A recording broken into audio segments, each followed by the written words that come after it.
பயப்படாத.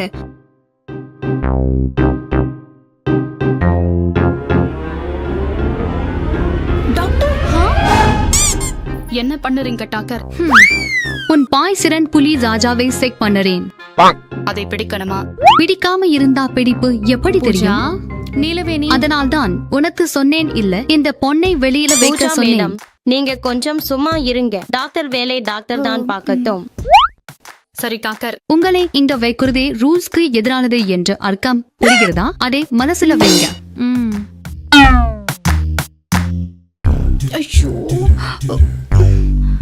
மிஸ்டர், ஏதாவது புரிகிறதா? இப்போது காமமான தொடுதல் என்றால் தெரியும், ஆனா உள்ளே அசைவென்னும் தெரியலை மேடம். நான் அந்த தொடு பற்றி அல்ல மிஸ்டர். நான் கேட்டது ஏதாவது காமத்தோடு உணர்கிறீர்களா என்று. மேடம், நீங்க பிடிச்சீங்கன்னா தெரியும். நான் அவன் கேர் ஃப்ரெண்ட். நான் பிடிச்சா அவனுக்கு காதல் தொடுதல் தெரியும். நீலவேணி. பூஜா மேடம், நீங்க கொஞ்சம் சும்மா இருங்க. ட்ரீட்மெண்ட்.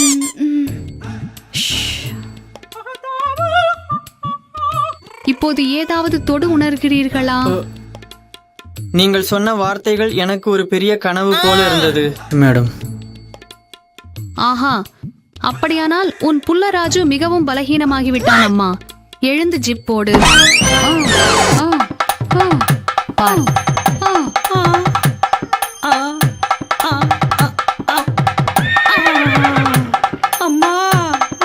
கொஞ்சம் இறுக்கி விட்டாள்.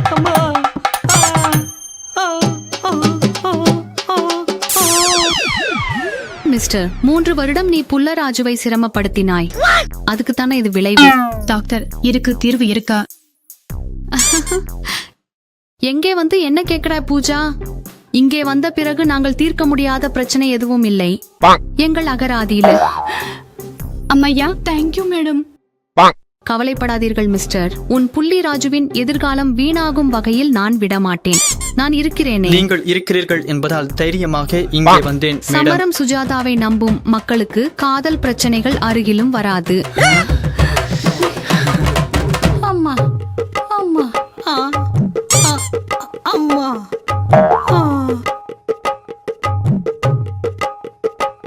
உங்களுக்கு 4 மாத்திரைகள் எழுதுகிறேன். இன்று மதியம் 1, இரவு 1, நாளை மதியம் 1, நாளை இரவு 1. அதை மறுநாள் மீண்டும் கிளினிக்கு வாருங்கள்.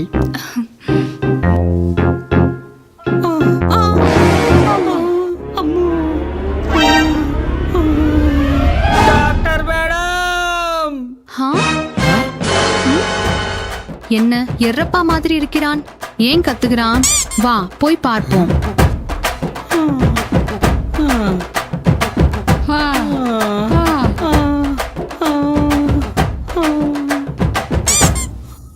எரப்பா, என்ன ஆயிடுச்சு? இங்க என்ன நடந்தது? எங்காவது முள்ளு லாக் மேல் விழுவாள். ஆனா இந்த நேரே முள்ளு மேல் விழுதுட்டா மேடம். என்ன ஆயிடுச்சுரா?